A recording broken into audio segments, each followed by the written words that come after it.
Welcome to the Pretty Powerful Podcast, where powerful women are interviewed every week to share real inspiring stories and incredible insight to help women or anyone break the barriers, be a part of innovation, shatter the glass ceiling, and dominate to the top of their sport, industry, or life's mission.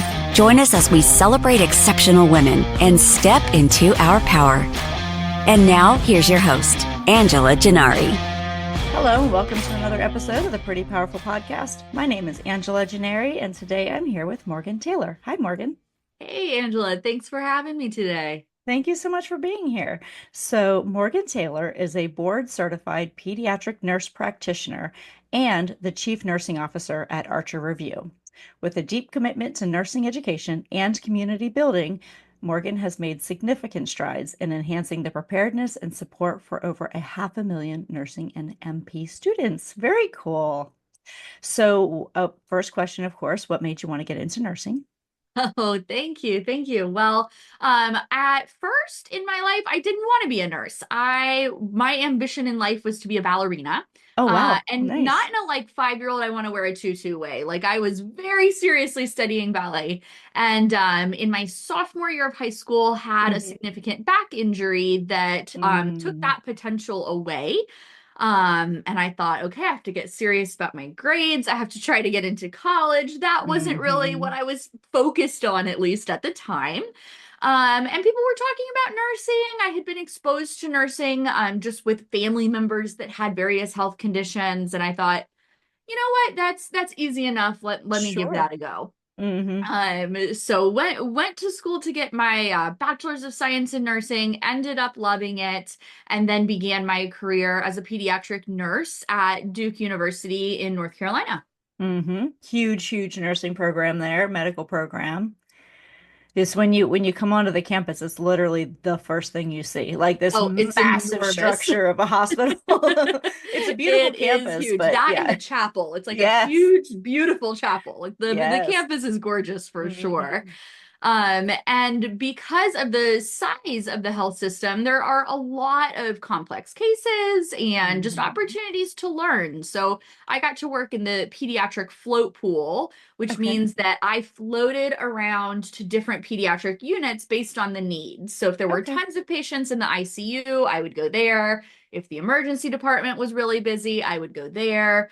So I got to get training in pretty much every area of pediatrics, and that ended up being the best opportunity I could have hoped for. Well, that's really cool. So I didn't know that that was even a thing. So I've heard of travel nursing, and that's different, right? That's where you go from hospital to hospital. Exactly. And that is what the next step in my nursing journey was. After I did several years at Duke, I said, you know what? I've really learned the Duke way. I know what we do here. And people kept saying, it's different at different places. Yeah. So I signed up for travel nursing. The first contract I took was at Seattle Children's, other side of the country. My husband and I packed our life into one car, drove across the country. Wow. And my very first day, I was like, oh my gosh, everyone's right. They do things totally differently. Who knew that there was more than one way to skin a cat? There's, different medications, different protocols that who's to say which one is the best or the right? It can vary depending on the situation.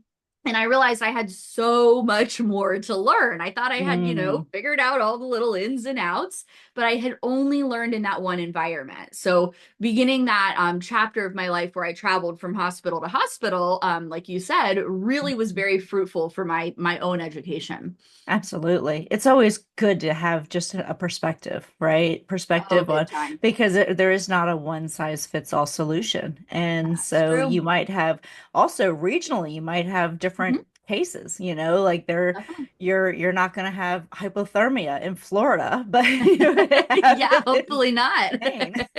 So yeah, I imagine that regionally your cases are very different, even in pediatrics. So yeah, absolutely. Different places have different providers that specialize in certain things. When I worked at Boston Children's, they had a big specialty in something called a a long gap EA. So it's a very specific Interesting. type of congenital anomaly that I had Okay. literally never ever seen. I'm like years and years into pediatric intensive care, and I had never seen one of these before. It was like 50% of the patients we had in that Wow. ICU because that's what that surgeon did. And they did it the best of anywhere in the world. So we would have patients flying in from, oceans away to receive that surgery there. So, I mean, the Hmm. learning in medicine and nursing, it never stops. There's Right. always something new. There's something new coming out. So it really is very, very fruitful to get that experience in different areas. Yeah, absolutely. So, I have to ask, we're 4 years out now, but how did COVID impact, your nursing career and what you saw from hospital to hospital? Yeah, very influential. So I was still working at Duke in that time. And Uh-huh. because I was in the float pool, like we talked about, I was the Mm-hmm. first person to be sent to different areas.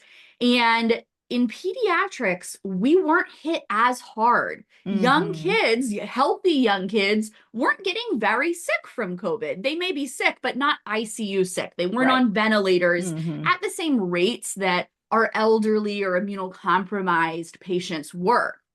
So, Sure. with Yeah. that being said, I got pulled into the adult world and I had Oh. never ever treated adults before. So, there was a steep learning curve there.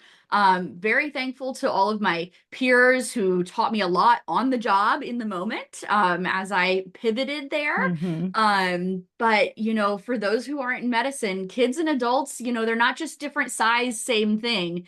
Very, very different types of medicine, different protocols. So for me, it was hugely influential in my knowledge base because I really jumped into a whole new world. Mm-hmm. Interesting. So in college, I studied child psychology. Oh, And so cool. then that kind of transitioned into adult world psychology. And that was kind of my focus, but my focus was on children specifically and how they're how a traumatic, a traumatic event impacts their life later. And so but it is so fascinating because children, I feel, are so much more predictable than adults.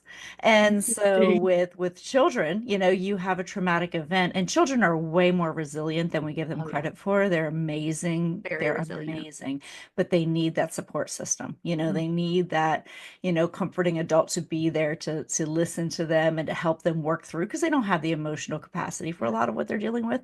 So how do you see children in ICU environments and in environments like that where it's so scary, they don't have a frame of reference for it? Do they handle it better or worse than adults, do you think?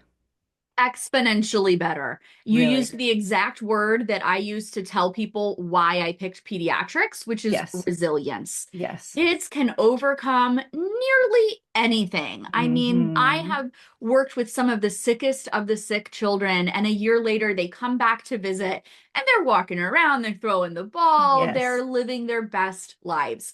Not to say Hmm. that always happens. There are, of course, really tragic outcomes, but they are the minority. Most of the time, kids bounce back in a way that adults just cannot do. And they handle the environment way better. They are Hmm. adaptable. It goes Hmm. back to what you said. I think if we give them the support system, if we try to gauge where are they at, what do they need, and meet them where they are, they Hmm. adapt to that and most of the time overcome. And that is such a blessing to watch. It's one of my favorite parts of pediatric medicine. Absolutely. No, I 100% agree with you because when I was studying children and working with them, and I was working with them in tough environments like, juvenile justice system. Oh, And wow. so, I mean, I was dealing with them when they were going through a lot, Really hard but, times. a lot of the issues in their life were caused by the adults in their life. Yeah. But I found that they still had so much hope and optimism. They still had that, I want to get better. I want a different environment. They don't have the same, pessimism that an adult has. An adult gets in their That's head right. and, it hasn't worked out so far. It's never going to work out. It's just Never. what it is. So You're so children, right. children always believe that it's going to work out. And so, yeah, I imagine in a pediatric medical environment, it's very similar. Yep, I couldn't agree more. Hmm. So then you went into teaching nursing. I So did. how did that transition happen? It's not something that I ever planned. It's Mhm. something that really just fell into my lap along the way. Yeah. Around about this same time, it's COVID. I'm pulled over to adults. We're in the emergency room, just very hectic, very chaotic. I Hmm. saw the preparedness level of the new nurses joining our profession absolutely plummet. They were Really? not getting the support, the resources, the training that they needed to then enter these complex medical situations and do so with, the level of competence that we would expect. And Yep. what one thing I will say, no one goes into their first day of nursing like, I got this. Let's go. I'm a confident nurse. That's just Right. not how it happens. But usually we have robust training programs that you Yeah. come out of school and you go through a long orientation and you learn a lot on the job. And though we still have that, you can imagine in a COVID packed emergency room, it Right. wasn't really working. And these nurses, therefore, were not supported and they left really quick. Nurses are Wow. still leaving the bedside at record fast rates. The most recent data is about 50% of new nurses are out of the profession in 2 years, which is Wow. less time than they spent learning to be a nurse. And I Wow, that's find that crazy. alarming and just really, I'm very saddened and know that we can do better. So for me, my wheels are turning. I'm thinking, where does this start? How do we impact it?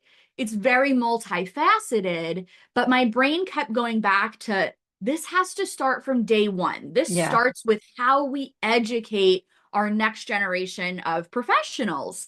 And I Hmm. really felt like there were gaps that could be filled. So that was when I started innovating. I met my co-founder, Karthik, who is a medical oncologist who was doing Hmm. some work in this area.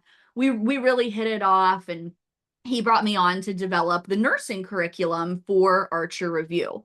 It started out with like videos in my closet, and I'm like Wow.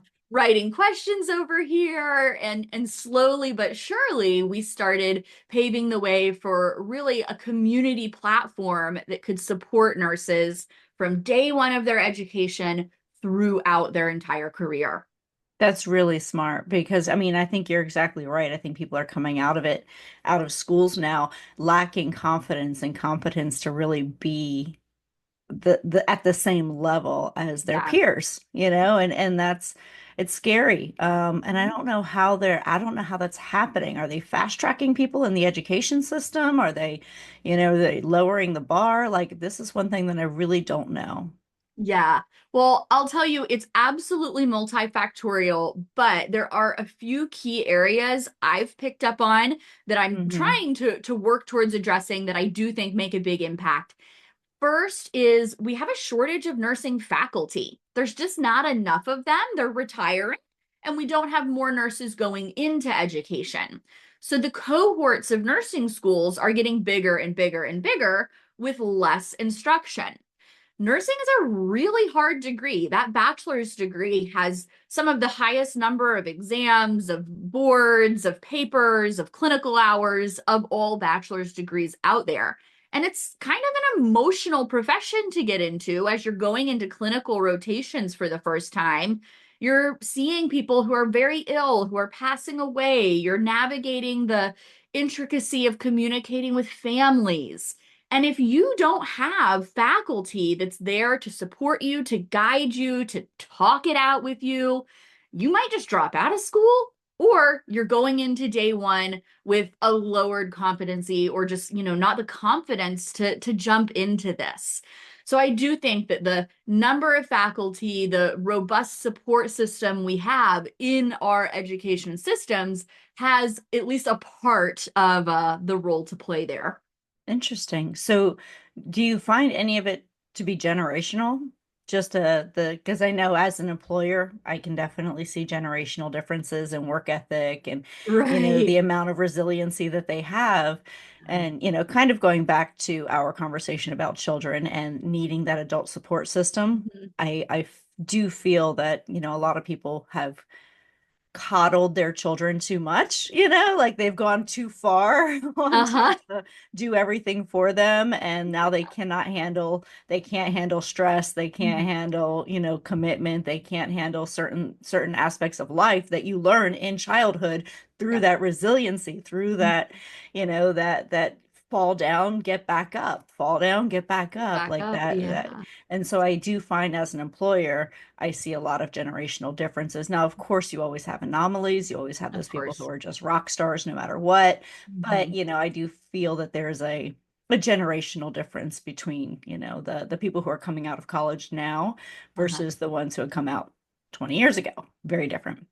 Yeah, I think that you're right. And it's for me just anecdotally, I don't have numbers to back this up Sure. or anything, Yeah. but something I've seen in the past, I'll say 5 years, give or Yeah. take, is a dramatic decrease in attention span for how long Mhm. I can provide educational content and really retain the focus of the students. I used to put out like hour-long lectures. And then we were Mhm. like, oh, that's a lot. Let's break it up. Let's chunk it out into 20-minute lectures. Now nobody wants to see anything longer than a TikTok video. And I'm Mhm. sorry, but you can't go to nursing school on No. TikTok. Now it's like Well, the bane of my existence. that's I get it. And you can't also learn from YouTube, which I learn a lot from YouTube, No, but there's limitations. there are There are limitations. I limitations. always say it's like an adjunct. It's like you didn't quite get that. Okay, Yeah. go out and find something Yeah. supplementary, but you can't get your whole curriculum there. No, because they're not vetted, right? So you don't Right? know who's teaching you this stuff. I talked to some of my Gen Z employees, and I was asking them, like, where do you get your news? Where do you get your information? And Yeah. almost exclusively, it's the internet, Yeah. Uh-huh. TikTok or Mhm. Instagram. I'm like, Yeah. that's not news. Like, you don't know what Right. nobody has been vetted to, like, give you the And it's, authority. They're not the authority on a topic. as someone who really wants to engage with this audience and produce fruitful conversations, Yeah. it's this weird balancing act of I need to put content out on those Yes. platforms. Um, but the expectation is, I'm giving you a nugget of something that hopefully provides value, but I really want you to engage in a more robust platform where I Yes. can, teach you for a little bit longer. Yeah. Yeah. And some students absolutely get that. Others, they really want those very, very short little bites of information.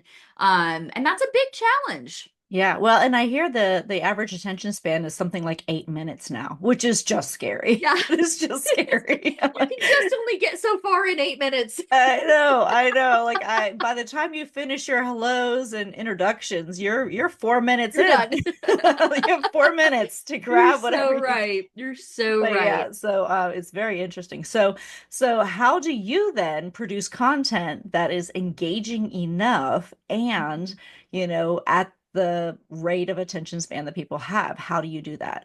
Yeah, so there's two big strategies we've taken, and depending on if our content is being engaged with live or in an on-demand platform. Uh-huh. So really, we hope that students will engage with us, live, come to a webinar, get a lot out of it. But we want them to also be able to follow a curricula at their own pace when they have Yeah. time. So Uh-huh. we really do drive home that on-demand kind of library of content. And what we've tried to do is kind of make it like a Netflix for nursing skills. So Uh-huh. we'll have a whole season of, let's say, cardiovascular knowledge.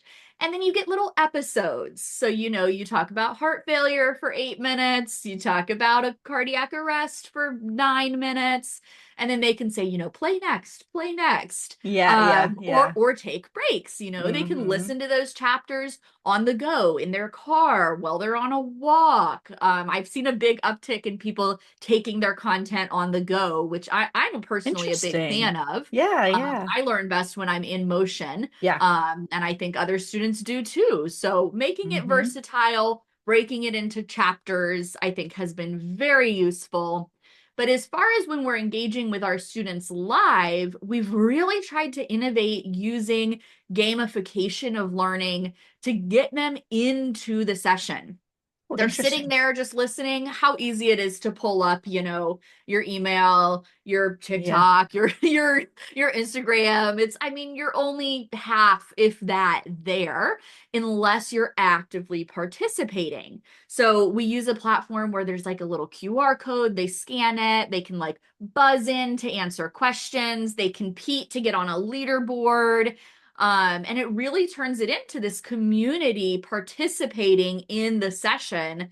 And they're with you 100%. They walk away with so much more. Oh, I love that so much because you're absolutely right. If it's interactive, then people want to stay engaged because I'm very competitive, but I'm also Yep. someone who, if I'm like, I listen to Audible at the gym because just like you were saying, when you're in motion, you kind of Mhm. retain things better. So if I'm on the treadmill, I'll be listening to an audio book on, I don't know, scaling up or Yeah, basic totally. I love it. but I retain it better because I'm in motion and it gives me something to really it actually prolongs the time that I'm at the gym because normally if I'm listening to music I'm like okay okay I'm done bye. Yeah, yeah. Whereas Forget about if it. I'm Yeah. in an audiobook I'm like I have 10 more minutes of this I'll keep going right I'll like I keep going. I'll keep yeah listening to this.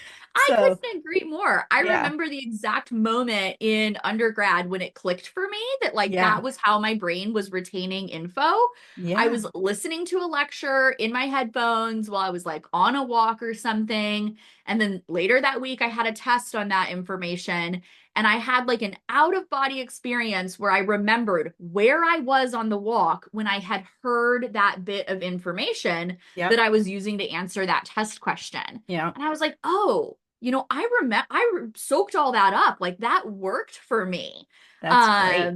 It doesn't work for everybody, but I advocate to all of my students, try different things, try different methods of studying until you feel what clicks for you, because everyone is different. And if you really focus on studying smarter, not, harder necessarily, you're way more effective. Have you heard of this book called You Happier?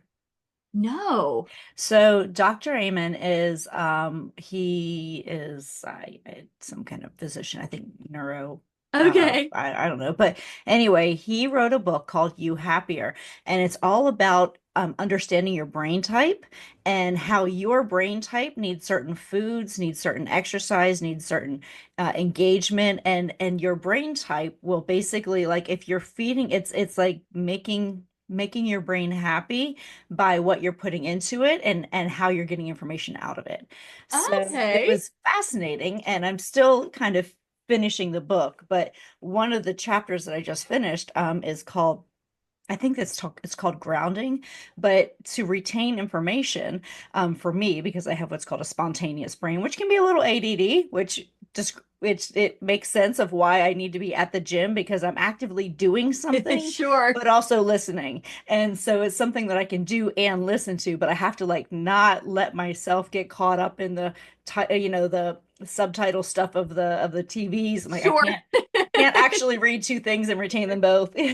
So, so I'm constantly trying to figure out like how do I, keep that focus. And so one of the things that he suggests is this thing, and I think it's called grounding, and I may be butchering that, but I think it's called grounding, where you walk you in your mind, you visualize, like let's just say you're trying to remember, the chemicals, right? Or medications. You go into, and you visualize going into one room of your house and you read all of these different medications and you memorize these medications. You go into a next room of your house and you go through the same thing, but it's like you go from place to place to place and you just Okay. chunk the information into that place. And so then when you say, okay, so let's talk about the medications involved with diabetes. Oh, Sure. that's my living room. Okay, in my living room we have blah blah Okay. blah. And so you're kind of putting these things in a place Uh-huh. that has a physical presence wherever you are. So Very cool. it's interesting because it's a good way to remember because you're chunking the information, but you're associating it with something that you care about, like your home, right? Sure. So, Yeah, and that's the grounding of really yeah, giving it something to latch on to. I right. love that Right. concept. These aren't just things I have to memorize because that's like our Sure. weakest, our Oh, weakest yeah. form of memory is just like, oh, I'm just going to remember it, And Just so, like but brute force, and then it yeah, exits stage yeah, left as soon as you're done with it. exactly. The only thing I've ever retained is like the Gettysburg Address. It's like the only thing You still got it. that but yeah, but yeah, when you associate it with something, or with a food that you love, or something Okay. that makes your brain happy, your brain remembers it better. So anyway, just food for thought, I literally. love that. Yeah, I'm gonna have to put that on my reading list. Yeah, yeah. So anyway, it's good. And it tells you a little bit more about, like, the foods that help your brain, and because like there are certain things that aren't good for me to be consuming. Like, obviously sugar, but Sure. especially for my brain type, it just doesn't, it kind of overacts, I don't know. But it's an interesting book. You should definitely check it out. And I think it's very relevant to what you were saying with like this, how we interact. We know so much more than we've ever known about how to learn. Uh-huh. And so now it's about applying those principles and doing it effectively. But Definitely. but I love that you're setting it up like a Netflix, because it's very what people are doing anyway, right? Yeah, Like, yeah. It's gotta be user friendly. It's gotta yes. just flow naturally. Path of least resistance, right? The Yeah. harder it feels, the less Hmm. likely they are to really gain something from it. So if we make 100%. it, and that goes back to like my whole philosophy on teaching. And part of what I'm trying to do at Archer Review is bring joy back into education. Yeah. I felt like nursing school was this scary, big bad wolf that they were weeding people out, only the strong are going to survive. And it just wasn't fun. Okay. I Right. mean, it was just not a good time. And Hmm. not to say that, it shouldn't be hard. It is a challenging thing to do. But why do we have to make it scary? Why do Right. we have to make it intimidating? I don't think we do. I think we can Hmm. lighten up, make fun of ourselves a little bit, have a good time. I love the profession of nursing. And if I can pass that joy off to the next generation, I think they'll stick around for longer and be more fulfilled in their careers. So Absolutely. really just making the platform fun, making our content fun, it I think goes a long way. Yeah, I think you're absolutely right. And it builds confidence, Yeah. because if you learn something in a book and it's your standard coursework, you're going to, when you're put into a real world scenario, and you have to try to remember the textbook, and the textbook is the hardest thing in the world to Yep. remember, just like we were saying. But if you've done this gamification and you've done these videos, and somebody has actively engaged and really enjoys the stuff that they're teaching you, then it's going to stay with you longer, and you're going to have Mhm. that confidence to go into it a little bit, a little bit I more confident. completely agree. The Mhm. biggest compliment and the most reward that I feel from this is when a student reaches out and says, "Morgan, I could hear your voice in my head when I was taking that exam." That's awesome. Like, all right, we've done Yes. something. You've got this. And it does, it feels so good. That's awesome. So, coming out of nursing school, where do you feel like the biggest challenge is for new nurses? I think finding your footing and your confidence to really Mhm. engage with your peers and ask the right questions. We really set the bar so high for ourselves, thinking we should know everything. We Right. should be this confident, competent, amazing nurse.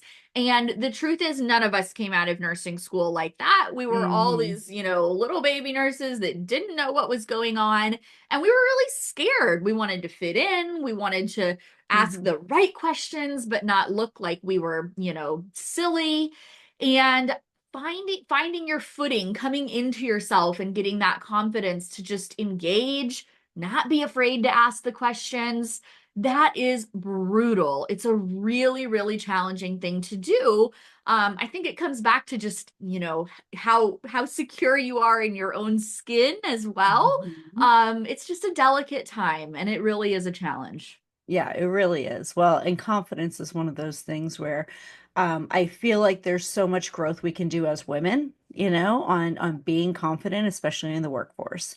Yes, So I do a talk on confidence, and one of the things that we talk about is you don't have to know all the information. You just have to ask the right questions. Because yeah, if you go in and you just, fumble through it and you don't really know what you're doing, you're gonna lose confidence because you're gonna be totally. like, well, I screwed that up, you know. But Mhm. but if you just ask somebody, hey, can you show me one more time? I just want to make sure that I do this right. Or can Yep. you just, help me with one thing? I want to make sure that I get this right. That shows confidence. That doesn't show, incompetence. And so I think that's where we Completely get agree. confused is we don't want to ask questions because we want to feel like like you're Yeah. saying, we know everything already.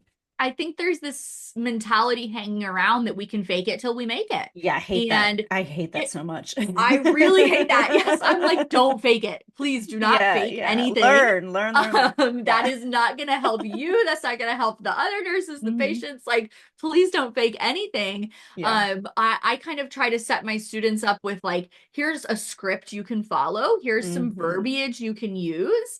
And it's as simple as, you know what? I'm not sure. Let me go find the answer for Yeah, you. No exactly. patient is going to come down on you. I mean, I shouldn't say no. We never Well, know. Never yeah. say never. But most of the time, the vast majority of the time, you Hmm. tell somebody, "Hey, I'm just not sure, but let me go find out for you."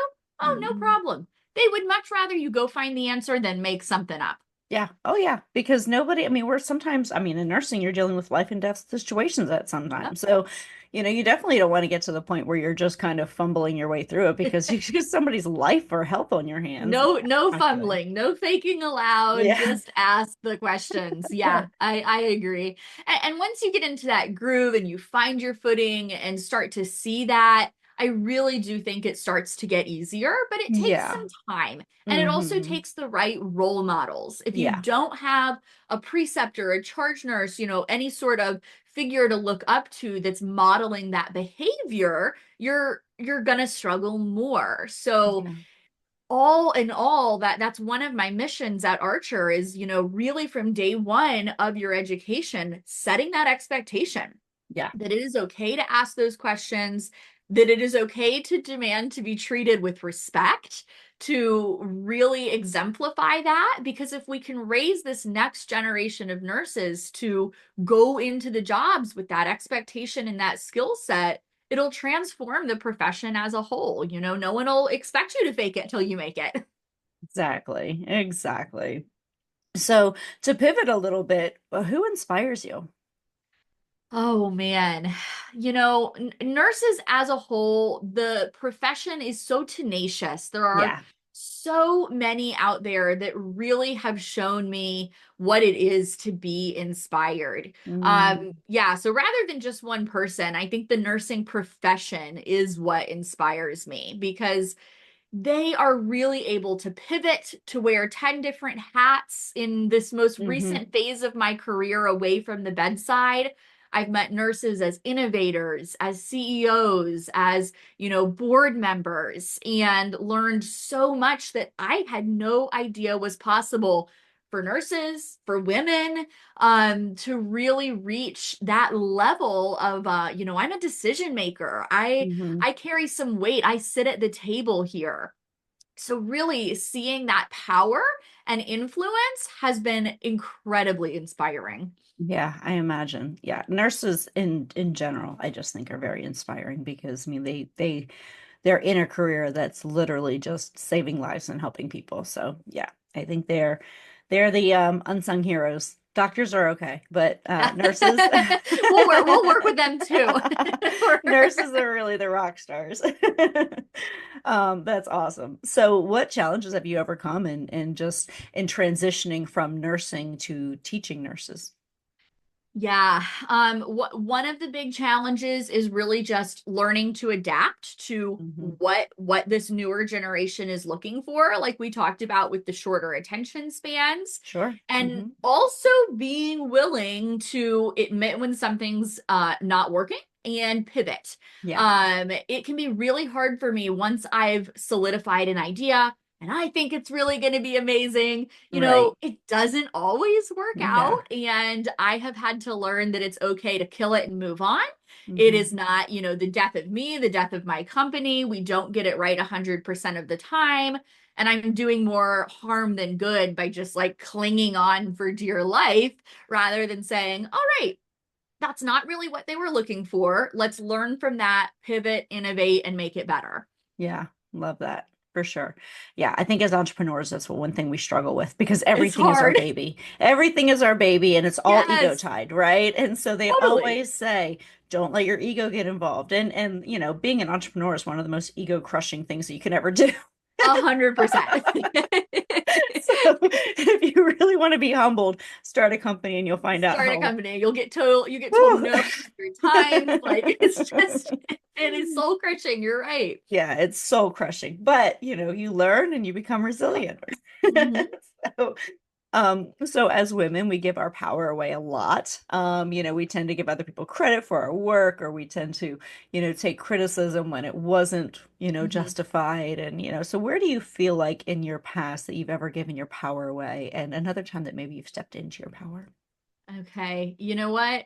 Every family gathering I've ever been to in my life. Does anyone else just like revert to their teenage self Uh-huh. Mhm. and just I become so not powerful in any way? I mean, I can like vividly think about like last month at Thanksgiving, Yeah. my extended family is like, so what are you doing now? And instead of like, oh, I'm running a prominent nursing education company. Yeah. I'm just teaching on Zoom, Uh-huh. I'm like, Yeah. why are these words coming out of my mouth? Right. They're like, I have a doctorate degree and I Yes. can't like express that Hmm. to my family. I don't know what it is. I don't know if anybody else relates with that. Yeah. But I definitely give my power away at things like that. Yeah, I do too. And now that you say that, it's so interesting because I grew up in Pennsylvania and I grew Okay. up in it was a very blue collar town. And I remember when I graduated from college, I decided not to move back home. I decided to move to Atlanta. So I graduated from University of Maryland and I moved to Atlanta. And so I started working and, just kind of started moving along. But every time I would go home, if people asked me what I do, oh, I graduated from college, and I busted my butt, right? I graduated on the dean's list. But if I say any of that around my family, I remember getting a few comments of, oh, you think you're too good for us. Oh, you think you're better Uh-huh. than us. Oh, oh, you're so fancy now.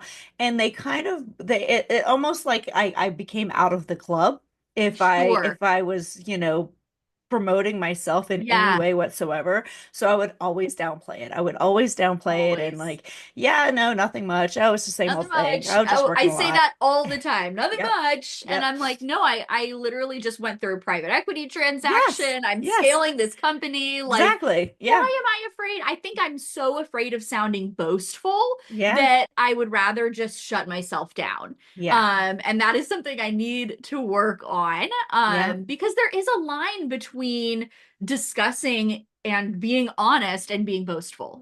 Just because we're talking about it, we're not necessarily boasting. And that's hard. Absolutely. You're right. Absolutely. It's very hard, especially as women, because we're kind of Yes. expected that, and then I'm around, people that, maybe have chosen a different path. They can go the career Mhm. path. They decided to, just raise a family, or not say just raise a family. That's obviously a very It's tough like thing the to do. hardest job ever. But Yeah. yeah, yeah, exactly. But they decided to take a different path. And so around them, I'm also very cautious Mhm. about like, I don't want to say anything that I'm doing with my career because I don't want to sound like I'm arrogant or that I'm boasting. But yeah, Right. it's a very interesting dynamic, especially for women, because I think that we feel like we have to stay in this little box that In this people expect box. of us. I completely agree. I completely agree. Yeah. Um, and for the latter half of your question here, really, I very recently had an experience where I felt like I stepped into that power a little bit more, but not on the family side with my company, with my Good. team. We had an all team, all hands retreat for the end of the year, celebrating Nice. what we had accomplished, looking forward. And I've had a habit of really downplaying what our goals are out of fear that we wouldn't achieve them. I never want to let any of my employees down. I only want to tell them about things that are certain so that they don't feel the pain of things that fall through inevitably, as we know happens. Sure. And this year I decided for our closing remarks, I was really going to shoot for the moon. I was going to give them my full unfiltered vision of everything I think and know that we can be without holding back. And it felt so good to just really let loose and say, we are going to be the premier, nursing education company. And here are all these things that we are going to accomplish. It was so invigorating. The response from everybody was so positive, fully aware, maybe some of these things aren't going to necessarily happen tomorrow or at all. I know how this path goes, but I'm not going to be afraid of putting it out there, of setting the bar really high. And it was wonderful. Oh, that's amazing. I love that. That's amazing. Well, good for you. And I'm glad that because you're the leader, so you have to rally the troops, Yep. right? So you can only do that by inspiring them and getting them bought into your vision. So I Yep. love that you communicated that to them. So good for you. So what do you wish your 18-year-old self knew? What advice would you give? I would say don't be afraid if the path you think is the path changes. Yeah. There's been so many changes from, thinking I was going to be a ballerina to Yeah. being a nurse, thinking I was going to practice at the bedside my whole career, moving into education and leadership, to not be so afraid of letting it happen. Yeah. When there's a fork in the road, just trust your gut, go with it. And the right thing usually does play out. Yeah, absolutely. Well, Morgan, this has been a really, really enjoyable conversation. I've really learned a lot, and I'm so grateful for the opportunity. And I wish you so much success in everything that you're doing with Archer. So, tell me one last question. What do you wish more Okay. people knew? What do I wish more people knew? Well, I think this is something that people know, but they maybe need to be a little bit reminded, Uh-huh. and they need to remember that if there's something out there you want to know, if there's something out there you want to achieve, you want to figure out, it is up to you to do it. We live in a day and age where the information is out there, Yeah. usually for free. You Yeah. can find out the answer to anything you want. So if there's something you don't know and you want to know it, you're making the choice not to know it. Go out there, get it, follow your ambition, and you're the only one who can make it happen. 100% agree. Well, thank you so much, Morgan. This has been a really super enjoyable conversation. I am so grateful. So thank you, thank you, thank you. And then where can people find you? Yeah, thanks for having me. The pleasure's been all mine. You can find us on all the socials at Archer Nursing, and then our website is archerreview.com. Very cool. Well, thank you so much. And I appreciate everyone's time today. We look forward to seeing you on another episode of the Pretty Powerful Podcast. Have a great day, everybody. Bye-bye. Thank you for joining our guests on the Pretty Powerful Podcast. And we hope you've gained new insight and learned from exceptional women. Remember to subscribe or check out this and all episodes on prettypowerfulpodcast.com. Visit us next time. And until then, step into your own power.